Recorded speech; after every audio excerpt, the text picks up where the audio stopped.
Hi friends, ഇന്ന് നമ്മൾ 8ാം ക്ലാസ്സിലെ പേജ് നമ്പർ 148 3 ചോദ്യങ്ങളാണ് ഡിസ്കസ് ചെയ്യാൻ വേണ്ടി പോകുന്നത്. അപ്പോൾ ആ ചോദ്യങ്ങളിലേക്ക് കിടക്കാം. ഒന്നാമത്തെ ചോദ്യം നോക്കാം.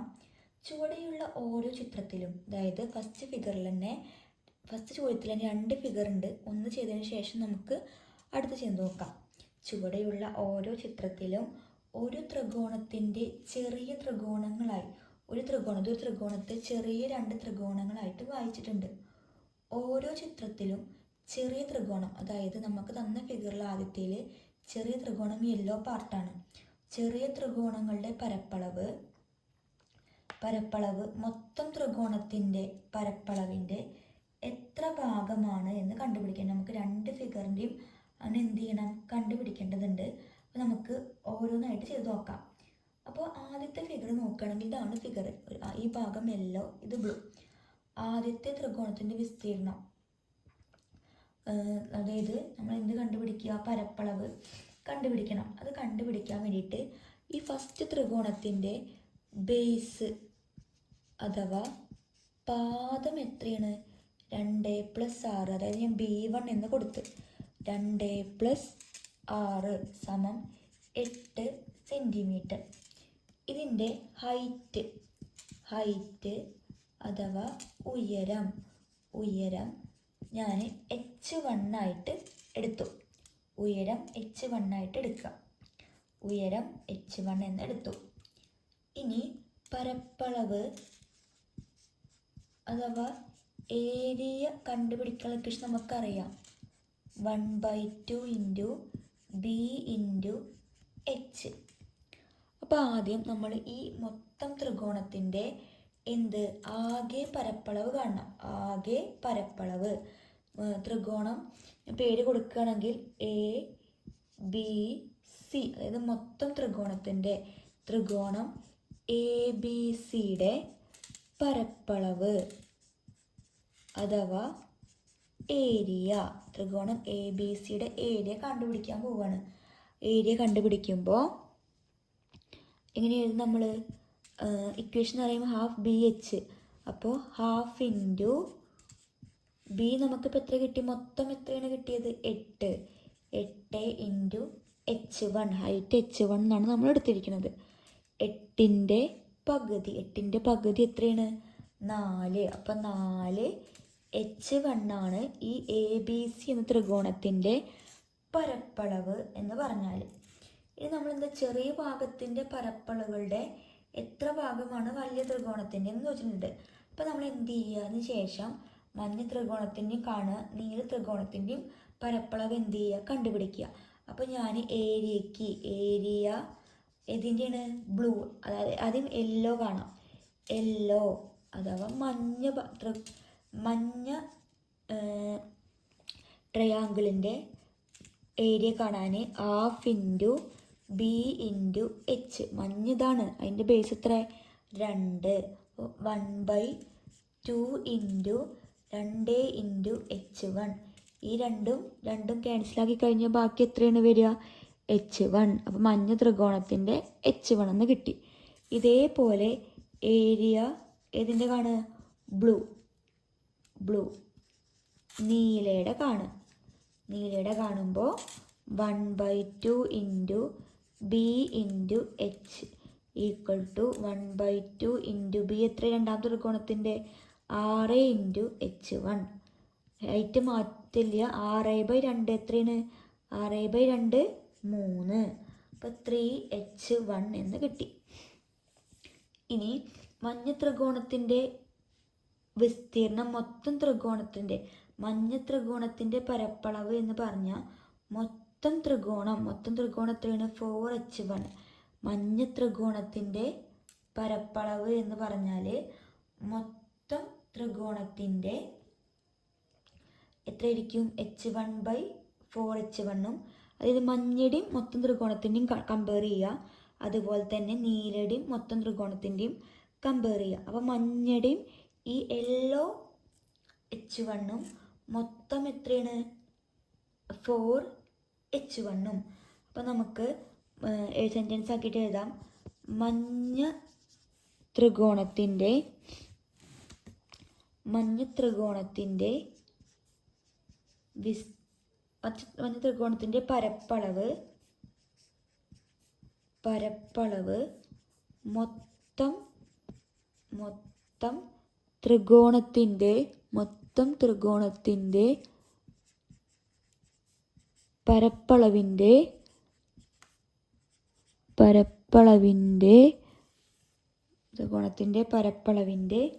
എത്ര ഭാഗമായിരിക്കും? മഞ്ഞ ത്രികോണത്തിൻ്റെ എത്രയാണ്? h1 ബൈ മൊത്തം ത്രികോണത്തിൻ്റെ 4h1. ഈ എച്ചും ക്യാൻസലാക്കി ബാക്കി എത്രയുണ്ടാവുക? 1/4 പാർട്ടായിരിക്കും. 1/4 ഭാഗം അല്ലെങ്കിൽ പാർട്ട്. അപ്പോൾ മഞ്ഞ ത്രികോണത്തിൻ്റെ പരപ്പളവ് എന്ന് പറഞ്ഞാൽ മഞ്ഞ ത്രികോണത്തിൻ്റെ പരപ്പളവ് എന്ന് പറഞ്ഞാൽ മൊത്തം ത്രികോണത്തിൻ്റെ പരപ്പളവിൻ്റെ 1/4 മടങ്ങായിരിക്കും. ഇതാണ് ഫസ്റ്റത്തേത്. ഇതേപോലെ നമ്മൾ എന്ത് ചെയ്യണം? നീല ത്രികോണത്തിൻ്റെയും എഴുതണം. നമുക്ക് എഴുതാം നീല ത്രികോണത്തിൻ്റെ പരപ്പളവിൻ്റെ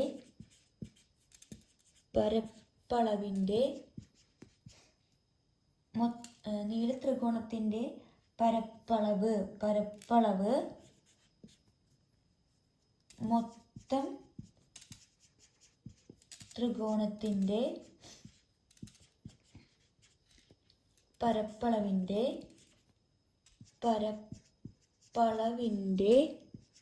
എത്ര മടങ്ങായിരിക്കും? നീല ത്രികോണം മൊത്തം ത്രികോണം എടുക്കണം. അപ്പോൾ നമുക്ക് നീല ത്രികോണം എത്രയാണ്? 3h1. അപ്പോൾ 3h1 ബൈ 4h1. അപ്പോൾ h1 ക്യാൻസൽ ചെയ്താൽ എത്ര ഭാഗമായിരിക്കും? 3/4 ഭാഗം അല്ലെങ്കിൽ 3/4 പാർട്ട്. ഇതാണ് എത്രാമത്തെ ചോദ്യം എന്ന് പറയുന്നത്? ഒന്നാമത്തേൽ ഫസ്റ്റ് ഫിഗറിൻ്റെ ഉത്തരമായിട്ട് വരുന്നത്. ഇതേപോലെ നമുക്കിതിൽ എന്തെങ്കിലും കൂടിയുണ്ട്? ഒരു ചോദ്യത്തിൽ ഇതേപോലെ നമ്മൾ ചെയ്ത പോലെ മറ്റൊരു ട്രയാങ്കിളിൻ്റെയും കൂടി നമ്മൾ എന്ത് ചെയ്യണം? കണ്ടുപിടിക്കണം. അത് കഴിഞ്ഞ് നമുക്ക് ഫസ്റ്റ് ചോദ്യം കംപ്ലീറ്റ് ആവും. ഇനി ഒന്നാമത്തെ ചോദ്യത്തിൽ തന്നെ സെക്കൻഡ് ഫിഗറിൻ്റെ നോക്കാം. നമ്മൾ നേരത്തെ ചെയ്ത പോലെ തന്നെയാണ്. അപ്പോൾ രണ്ടാമത്തേത് നോക്കുക. എന്താദ്യം കണ്ടുപിടിക്കുക? ബേസ് അഥവാ പാദം. നേരത്തെ ഞാൻ B1 കൊടുത്തു. ഇതിന് എന്ത് കൊടുക്കാം? B2 എന്ന് കൊടുക്കാം. 2 + 4 = 6 സെൻറ്റിമീറ്റർ. ആദ്യം നമ്മൾ ട്രയാങ്കിൾ ABC അതായത് മൊത്തത്തിൻ്റെ എന്ത് കണ്ടുപിടിക്കുക? ഏരിയ ത്രികോണം ABCയുടെ പരപ്പളവ് അഥവാ ഏരിയ കണ്ടുപിടിക്കണം. Equation 1/2 × B × H. ഒപ്പം നമ്മൾ ഉയരം അഥവാ ഹൈറ്റ് നേരത്തെ നമ്മൾ h1 എടുത്തു. ഇവിടെ എന്തെടുത്തുണ്ട്?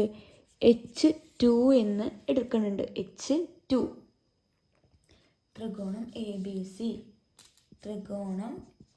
ABC പരപ്പളവ് നമ്മൾ കൊടുക്കുമ്പോൾ എങ്ങനെ എഴുതുമ്പോൾ 1/2 ഇൻറ്റു B എത്രയാണ്? 2 + 4 6 ഇൻറ്റു h2 6/2 3h2 എന്ന് കിട്ടി. ഇതെന്തിൻ്റെയാണ്? ഈ മൊത്തം ട്രയാങ്കിളിൻ്റെ. ഇത് നമ്മൾ എന്ത് ചെയ്യുക? മഞ്ഞയുടെയും കാണണം. ഇതിൽ മഞ്ഞല്ല, പച്ചയും ഓറഞ്ചും ആണ്. അപ്പോൾ നമുക്ക് green part area of green. Area of green ഞാൻ G എന്ന് എഴുതാം. ഏരിയ ഓഫ് ഗ്രീൻ പാർട്ട് അഥവാ പച്ച ഭാഗത്തിൻ്റെയാണ് കണ്ടുപിടിക്കാൻ പോകുന്നത്. അപ്പോൾ നമ്മൾ നേരത്തെ എഴുതിയ പോലെ തന്നെ ഇക്വേഷൻ എന്താണ്? 1/2 × B × H. പച്ച ഭാഗം മുകളിലത്തെ ബേസ് 2. അപ്പോൾ 1/2 ഇൻറ്റു 2 ഇൻറ്റു h2. ഈ 2ഉം ക്യാൻസലാക്കി കഴിഞ്ഞാൽ ബാക്കി h2 പച്ച ത്രികോണത്തിൻ്റെ കിട്ടി. ഇതേപോലെ ഓറഞ്ച് ത്രികോണത്തിൻ്റെ കണ്ടുപിടിക്കണം. ഈക്വൽ ടു ഓറഞ്ച് ത്രികോണത്തിൻ്റെ കണ്ടുപിടിക്കുമ്പോൾ എങ്ങനെയാണ്? 1/2 into B into H equal to B എത്രയാണ് 1/4 ഇൻറ്റു 1/2 ഇൻറ്റു 4 ഇൻറ്റു H2 4/2 എത്രയാണ് 2. അപ്പോൾ 2H2 എന്ന് കിട്ടും. ഇനി പച്ച ത്രികോണത്തിൻ്റെയും മൊത്തം ത്രികോണത്തിൻ്റെയും കാണുക, ഓറഞ്ച് ത്രികോണത്തിൻ്റെയും മൊത്തം ത്രികോണത്തിൻ്റെയും കാണുക. അപ്പോൾ നമുക്ക് പച്ച ത്രികോണം ബൈ ഓറഞ്ച്, പച്ച ത്രികോണം ബൈ എത്രയാണ് മൊത്തം അല്ലേ, മൊത്തം ത്രികോണത്തിന് നോക്കാം. പച്ച ത്രികോണത്തിൻ്റെ എന്താ നമുക്ക് കിട്ടിയത് H2 ബൈ മൊത്തം ത്രികോണത്തിൻ്റെ 3H2. അപ്പോൾ അത് ക്യാൻസലാക്കുമ്പോൾ H2 ക്യാൻസലാക്കിയാൽ 1/3 ഭാഗം ആണ് ഫസ്റ്റത്. അതായത് പച്ച ത്രികോണവും മൊത്തം ത്രികോണം തമ്മിലുള്ള മൊത്തം ത്രികോണത്തിൻ്റെ എത്ര ഭാഗമാണെന്നല്ലേ പച്ച ത്രികോണം ക്വസ്റ്റ്യനിൽ പറഞ്ഞ ക്വസ്റ്റ്യൻ ഒന്ന് വായിക്കാം. ക്വസ്റ്റ്യൻ വായിച്ച് നമുക്ക് ഒന്നുകൂടി ക്ലാരിഫൈ ചെയ്യണം. പച്ച ത്രികോണത്തിൻ്റെയാണോ അത് മൊത്തം ത്രികോണത്തിൻ്റെയാണോ നോക്കാം. ക്വസ്റ്റ്യൻ ഓരോ ചിത്രത്തിലും ചെറിയ ത്രികോണങ്ങളുടെ പരപ്പളവുകൾ മൊത്തം ത്രികോണത്തിൻ്റെ പരപ്പളവിൻ്റെ എത്ര ഭാഗമാണ്? മൊത്തം ത്രികോണത്തിൻ്റെ പരപ്പളവിൻ്റെ എത്ര ഭാഗമാണ് വെച്ചിരിക്കുന്നത്? അപ്പോൾ 1/3 ഭാഗം. ഇനി ഇതേപോലെ ഓറഞ്ച് ത്രികോണം എടുക്കുക. ഓറഞ്ച് ത്രികോണം ബൈ മൊത്തമുള്ള ത്രികോണം ABC എന്ന് കൊടുക്കാം നമുക്ക്. മൊത്തം എന്നല്ല നമ്മൾ ഈ എടുക്കുന്നത് ത്രികോണം ABC. അപ്പോൾ ത്രികോണം ABC ഈക്വൽ ടു അതിൽ ഓറഞ്ച് ത്രികോണത്തിൻ്റെ എത്രയായിരുന്നു 2H2 ബൈ മൊത്തം 3H2 ക്യാൻസലാക്കി കഴിഞ്ഞാൽ മൊത്തം ത്രികോണത്തിൻ്റെ ഭാഗം നോക്കുമ്പോൾ 2/3 ഭാഗം. ഇതാണ് ഒന്നാമത്തേൽ വരുന്ന രണ്ട് ഫിഗറിലെ ഉത്തരങ്ങൾ. ഇനി നമുക്ക് സെക്കൻഡ് പാർട്ടിലേക്ക് കടക്കാം. രണ്ടാമത്തെ ചോദ്യം നോക്കാം. ആദ്യം ഞാൻ എന്ത് ചെയ്യാം, ചോദ്യം ഒന്ന് വായിക്കാം. ചുവടെയുള്ള ചിത്രങ്ങളിൽ ഒരു ത്രികോണത്തിൻ്റെ മൂലകളുടെ ഒരു മൂലയിൽ നിന്ന് താഴത്തെ വശത്തെ ബിന്ദുവും മധ്യബിന്ദുവും യോജിപ്പിച്ച ശേഷം ഈ വരയെ 2:1 എന്ന അംശബന്ധത്തിൽ ഭാഗിക്കുന്ന ബിന്ദുവുമായി മറ്റ് രണ്ട് മൂലകൾ യോജിപ്പിച്ചിരിക്കുന്നു. മൂന്നാമത്തെ ചിത്രത്തിലെ 3 ത്രികോണങ്ങളുടെയും പരപ്പളവ് വലിയ ത്രികോണത്തിൻ്റെ പരപ്പളവിൻ്റെ എത്ര ഭാഗമാണ്? അപ്പോൾ ആദ്യം ഒരു ഫിഗർ ഉണ്ട്. ഇതൊരു ത്രികോണം. ആ ത്രികോണത്തിൻ്റെ മുകളിലത്തെ മൂലയിൽ നിന്ന് താഴേക്ക് ഒരു ലൈൻ വരച്ചിട്ടുണ്ട്. അതാണ് സെക്കൻഡ് ഫിഗർ. ശേഷം ഇതിൻ്റെ ഇവിടുന്ന് ഈ മൂലയിൽ നിന്ന് ഈ ലൈനിലേക്ക് ഓരോ ലൈനുകൾ വരച്ചിട്ടുണ്ട്. അതാണ് സെക്കൻഡ് ഫിഗർ. നമ്മളോട് പ്രൂവ് ചെയ്യാൻ പറഞ്ഞിരിക്കുന്നത് ഈ വലിയ ത്രികോണത്തിൻ്റെ, അതായത് ഇതാണ് മൂന്നാമത്തെ ത്രികോണം. ഈ മൂന്നാമത്തെ ചിത്രത്തിലെ 3 ത്രികോണങ്ങളുടെയും പരപ്പളവ് വലിയ ത്രികോണത്തിൻ്റെ പരപ്പളവിൻ്റെ എത്ര ഭാഗമാണ്? അതായത് ഈ 3 ത്രികോണങ്ങളുടെയും പരപ്പളവ് ഈ വലിയ ത്രികോണത്തിൻ്റെ പരപ്പളവിൻ്റെ എത്ര ഭാഗമാണ് എന്നാണ് പ്രൂവ് ചെയ്യാൻ ക്വസ്റ്റ്യനിൽ പറഞ്ഞിട്ടുള്ളത്. അപ്പോൾ നമുക്കത് പ്രൂവ് ചെയ്യാനായിട്ട് ഇവിടെ 2 ത്രികോണങ്ങൾ, ഇവിടെ 3 ത്രികോണങ്ങളുണ്ട്. അപ്പോൾ നമ്മൾ ഈ ABM എന്ന ത്രികോണത്തിൻ്റെ ഏരിയ എന്ന് പറഞ്ഞാൽ ഏരിയ ഓഫ് ട്രയാങ്കിൾ ABM എന്ന് പറഞ്ഞാൽ ABC ത്രികോണത്തിൻ്റെ എന്തായിരിക്കും? പകുതിയായിരിക്കും. Half of area of triangle ABC. പിന്നെ നമ്മളോട് പറഞ്ഞിട്ടുണ്ട് ഈ വര 2:1 എന്ന അംശബന്ധത്തിലാണ് എന്ത് ചെയ്യുന്നത്? ഭാഗിക്കുന്നത്. അതായത് ADയും DMഉം തമ്മിലുള്ള റേഷ്യോ 2:1. അതായത് ഈ മൊത്തം ത്രികോണത്തിൻ്റെ 3 ഭാഗങ്ങളെല്ലാം ആക്കിയെടുക്കുന്നത്. മൊത്തം ത്രികോണത്തിൻ്റെ ഓരോന്നും 1/3 ഭാഗമാണ് നമുക്ക് തെളിയിക്കണം. മൊത്തം ത്രികോണത്തിൻ്റെ പരപ്പളവിൻ്റെ 1/3 ഭാഗമാണ് ഈ ചെറിയ ത്രികോണങ്ങൾ എന്ന് പ്രൂവ് ചെയ്യണം. അപ്പോൾ നമുക്ക് ഇതിൽ ഈ റേഷ്യോ നമുക്ക് ആഡ് ചെയ്യുമ്പോൾ എത്ര കിട്ടും? 2+1 എത്രയാണ്? 3 എന്ന് കിട്ടും. അപ്പോൾ ഈ AD എന്ന് പറയുന്ന ഭാഗം ഈ എ എമ്മിൻ്റെ 2/3 ഭാഗമായിരിക്കും. ഈ എ ഡി എന്ന് പറയുന്നത് എങ്ങനെയാണ്? എ ഡി എന്ന് പറഞ്ഞത് മൊത്തം എ മുതൽ എമ്മിൻ്റെ 2/3. ഈ 3 എങ്ങനെയാണ് വന്നത്? ഈ റേഷ്യോകൾ തമ്മിൽ ആഡ് ചെയ്തത്. നമുക്ക് എഴുതാം, ഈ എ ഡി എന്ന് പറഞ്ഞാൽ 2/3 ഓഫ് എ എം ആയിരിക്കും. ക്ലിയർ? അതുപോലെ ഡി എം എങ്ങനെയായിരിക്കും? എ എമ്മിൻ്റെ 1/3. അപ്പോൾ 1/3 ഓഫ് എ എം എന്ന് എഴുതി. ഇനി ത്രികോണം എ ബി ഡി, ഇതാണ് ത്രികോണം ട്രയാങ്കിൾ എ ബി ഡി. ഈ ട്രയാങ്കിൾ എ ബിയുടെ ഏരിയ എന്ന് പറഞ്ഞാൽ ട്രയാങ്കിൾ എ ബി എമ്മിൻ്റെ എത്രയായിരിക്കും? 2/3 ഭാഗം ആയിരിക്കും. 2 ഭാഗമുണ്ട്. അപ്പോൾ ഇങ്ങനെ പറയാം, ഈ എ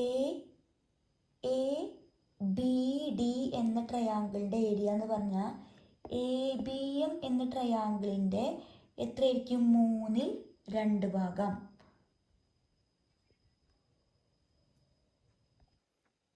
അപ്പോൾ നമ്മൾ എഴുതി area of triangle A B D എന്ന് പറഞ്ഞാൽ എ ബി എം എന്ന ട്രയാങ്കിളിൻ്റെ 2/3 പാർട്ടായിരിക്കും എഴുതി.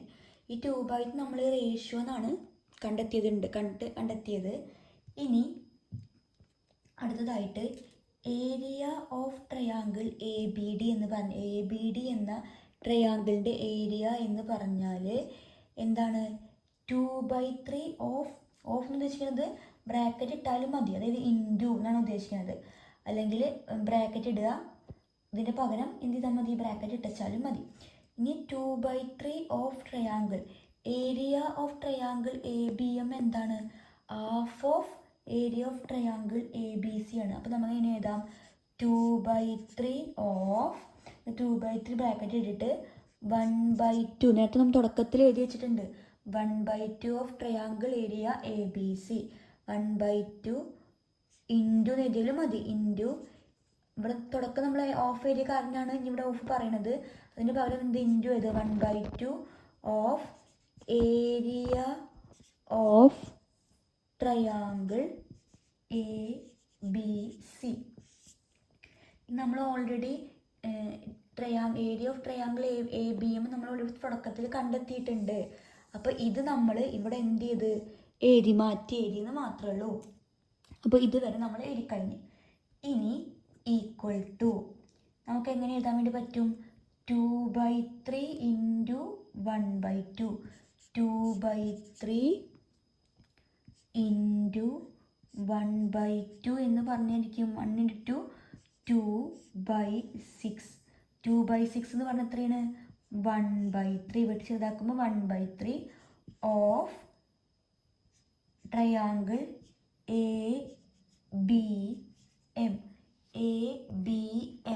അപ്പോൾ area of triangle A B D എന്ന് പറഞ്ഞാൽ എന്തായിരിക്കും? 1/3 of triangle A B C. 1/3 of triangle A B C. മൊത്തം ട്രയാങ്കിൾ നേരത്തെ നമ്മൾ ഇതെന്ത് ചെയ്തത്? ഈ area of triangle A B D എന്ന് പറഞ്ഞാൽ എന്താണ്? 1/3 of triangle A B C. A B D ആ ചെറിയ ട്രയാങ്കിളിൻ്റെ എ ബി ഡി എന്ന ട്രയാങ്കിളിൻ്റെ ഏരിയ എന്ന് പറഞ്ഞാൽ മൊത്തം ട്രയാങ്കിളിൻ്റെ 1/3 പാർട്ടായിരിക്കും. നമ്മളത് പ്രൂവ് ചെയ്ത്.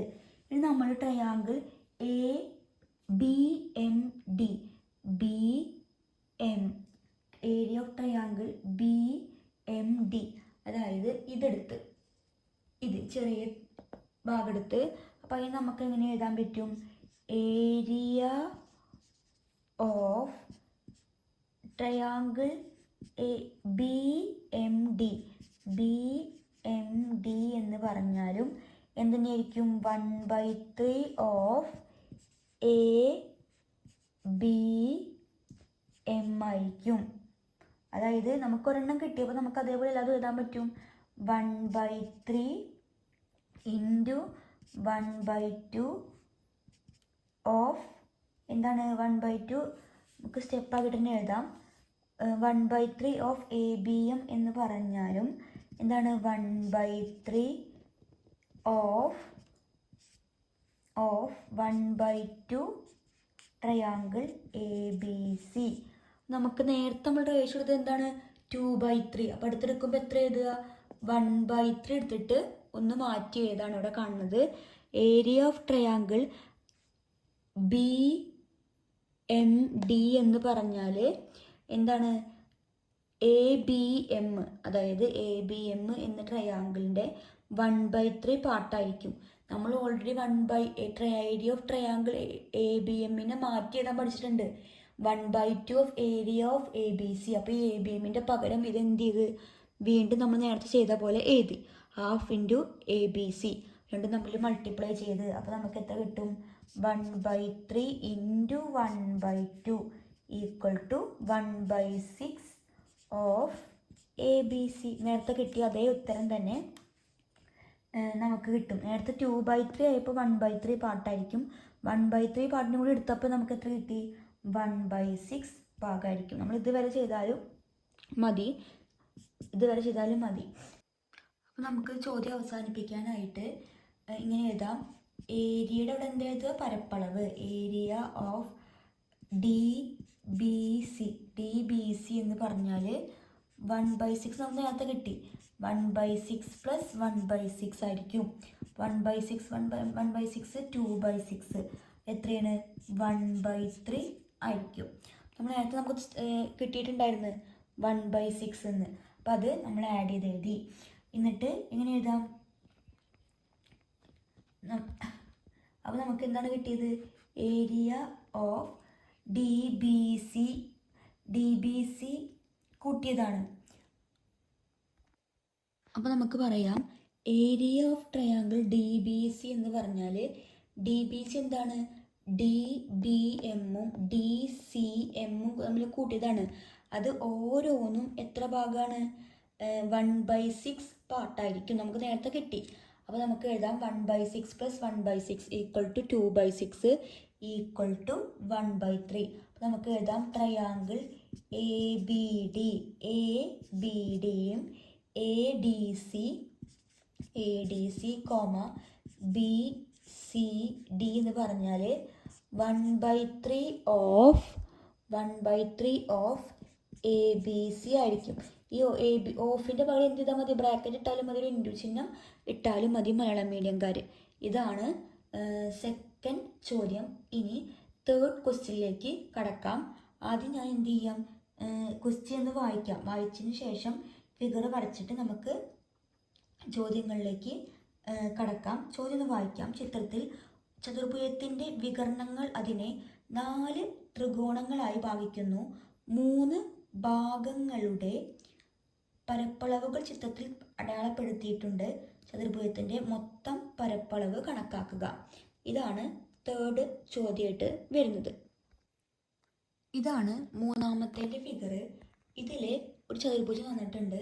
അതിൽ 3 ട്രയാങ്കിളിൻ്റെ ഏരിയ തന്നിട്ടുണ്ട്. നാലാമത്തെ കണ്ടുപിടിച്ചതിന് ശേഷം ABCയുടെ മൊത്തം പരപ്പളവ് കണ്ടെത്തുക. അപ്പോൾ ആദ്യം നമുക്ക് ഈ സെൻറ്റർ ഭാഗം ഞാൻ E എന്ന് കൊടുക്കുന്നുണ്ട്. ട്രയാങ്കിൾ ACD എടുക്കുക.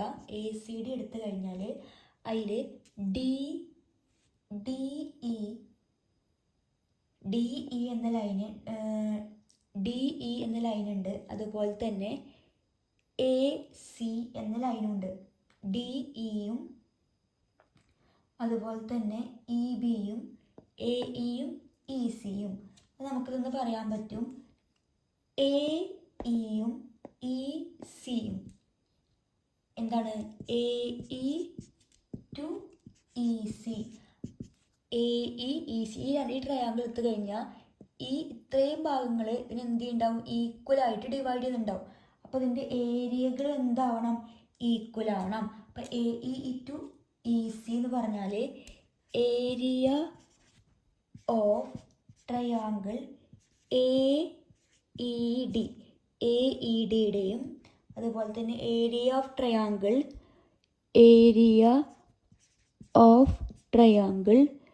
DCEയുടെയും സി ഇയുടെയും ഈക്വൽ ആയിരിക്കും. അതായത് രണ്ട് ഈക്വൽ ഡിവൈഡ് ചെയ്യണ കാരണം ഈ രണ്ട് എന്താ പറയുക ഏരിയനെ നമുക്ക് റേഷ്യോ ആക്കിയിട്ട് എഴുതാൻ വേണ്ടി പറ്റും. അപ്പോൾ അടുത്തതായിട്ട് A E two E C, A E two E C എന്ന് പറഞ്ഞാൽ 60/30 ട്രയാങ്കിൾ തമ്മിലുള്ള ഏരിയ. അപ്പോൾ നമുക്ക് ചെറുതാക്കുമ്പോൾ എങ്ങനെ എഴുതാം? 60ഉം 2 സീറോസ് ക്യാൻസൽ ആയി കഴിഞ്ഞാൽ നമുക്ക് 2:1 കിട്ടും. 6 3 ചെറുതാക്കുമ്പോൾ 2:1 എന്ന് വന്ന്. അതുപോലെ എ സി ബി എന്ന ട്രയാങ്കിൾ എടുക്കുക. ട്രയാങ്കിൾ എ സി ബി എടുത്തു കഴിഞ്ഞാൽ നമുക്ക് എങ്ങനെ പറയാം? ഇനി എ സി ബി എടുത്തു കഴിഞ്ഞാൽ എ ഇയും ഇ സിയും ഈക്വൽ ആയതുകൊണ്ട് തന്നെ നമുക്ക് എങ്ങനെ പറയാം?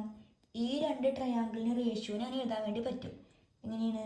Triangle area of triangle A E B, താഴത്തെ ത്രികോണങ്ങളാണ് പറയുന്നത്. അതുപോലെ area of triangle C E B എന്ന് എഴുതി. അപ്പോൾ അതിൻ്റെ റേഷ്യോ നമുക്ക് ഓൾറെഡി 2:1 ആണ്. അതായത് A E two E C. അപ്പോൾ ഈ A E two E C നമുക്ക് നേരത്തെ കിട്ടിയിട്ടുണ്ട് 2:1 ആണ്. അപ്പോൾ നമുക്ക് ഈ രണ്ട് ട്രയാങ്കിളിൻ്റെ ഏരിയയിൽ ഈ ട്രയാങ്കിൾ നമുക്കറിയില്ല.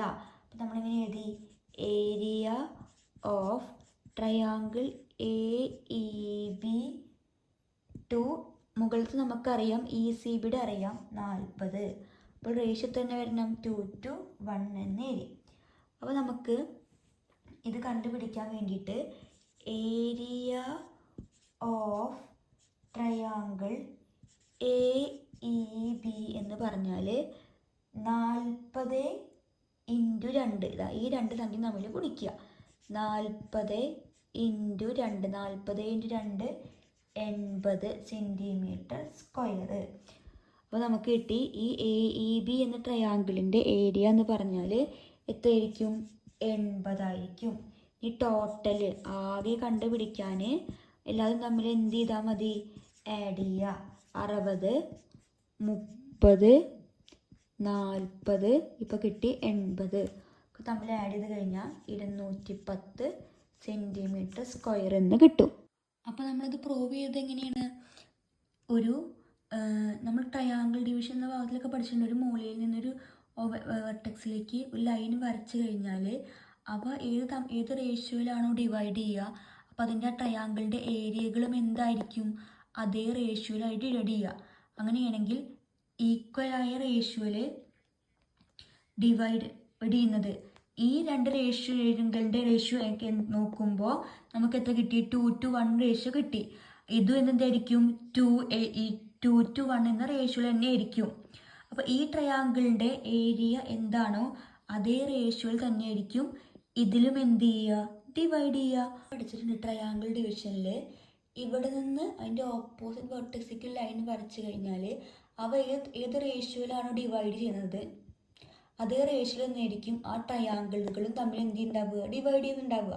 അപ്പോൾ ഇവിടെ രണ്ടും എന്താണോ റേഷ്യോ അത് തന്നെയായിരിക്കും ഇവിടെയും എന്ത് ഉണ്ടാവുക? ഡിവൈഡ് ചെയ്തിട്ടുണ്ടായിരിക്കുക. ആ തീറപ്രകാരമാണ് നമ്മൾ എന്ത് ചെയ്തിരിക്കുന്നത്? ഈ പ്രോബ്ലം നമ്മൾ പ്രൂവ് ചെയ്യാൻ വേണ്ടിയിട്ട് പോകുന്നത്. അപ്പോൾ ഇവിടെ 60:30 ആണ്. അപ്പം അതേ റേഷ്യോയിൽ തന്നെയായിരിക്കും ആ ട്രയാങ്കിളുകളുടെ ഏരിയകൾ തമ്മിലുള്ള റേഷ്യോ എന്താണോ അതേ റേഷ്യോയിൽ തന്നെയായിരിക്കും ഈ രണ്ട് ട്രയാങ്കിളുകളുടെയും റേഷ്യോ എന്ത് ചെയ്യുക? ഡിവൈഡ് ചെയ്യുക. അപ്പോൾ നമ്മൾ 60:30 ചെറുതാക്കുമ്പോൾ നമുക്ക് എത്ര കിട്ടും? 2:1 എന്ന് കിട്ടും. അപ്പോൾ ഈ ട്രയാങ്കിളിൻ്റെ റേഷ്യോ എന്താണ്? 2:1. അപ്പോൾ അതേ റേഷ്യോ തന്നെയായിരിക്കും ഈ ട്രയാങ്കിളിൽ ഉണ്ടാവുക. അപ്പോൾ ഈ ചോദ്യത്തോട് കൂടിയിട്ട് നമ്മളുടെ ഈ അധ്യായത്തിലെ റേഷ്യോയിലെ എല്ലാ ക്വസ്റ്റ്യൻ ആൻസറും നമ്മൾ എന്ത് ചെയ്തിട്ടുണ്ട്. നിങ്ങൾക്ക് എന്തെങ്കിലും സംശയം ഉണ്ടെങ്കിൽ കമൻറ്റ് ബോക്സിൽ കമൻറ്റ് ചെയ്യാം. അപ്പോൾ അടുത്ത ക്ലാസ്സിൽ കാണാം. അതുവരേക്കും ബായ്.